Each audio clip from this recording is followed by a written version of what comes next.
August 15 வர்றதும் போதும் ஒரு ஆள் டான்ஸு ஒரு ஆள் ட்ராமான்னு ஸ்கூலில் 2 பேரும் பார்ட்டிசிபேட் பண்ணிகிட்ருக்காங்க. சுகஸ்தி ஸ்கூலில் வந்து டான்ஸ் ப்ராக்டிஸ் வந்து போய்கிட்டு இருக்கா. ஆகஸ்ட் 15 அன்னைக்கு ஸ்டேஜ் பர்ஃபார்மன்ஸ் வந்து பண்ணுறா. சன்சி வந்து பார்த்திங்கன்னா ஆகஸ்ட் 15க்காக இன்றைக்கி ட்ராமாவில் வந்து செலக்ட் ஆகிருக்கிறா. ட்ராமாவில் தாத்தா வேஷம்.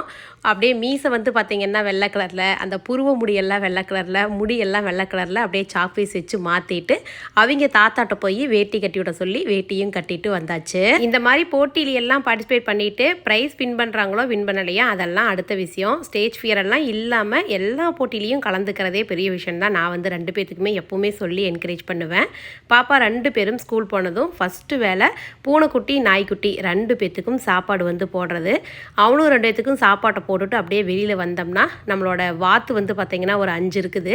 கோழி வந்து ஒரு 6 கோழி இருக்குது. இதுகளுக்கெல்லாம் ஃபஸ்ட்டு தீனி தண்ணி எல்லாம் மாற்றி வைக்கணும்.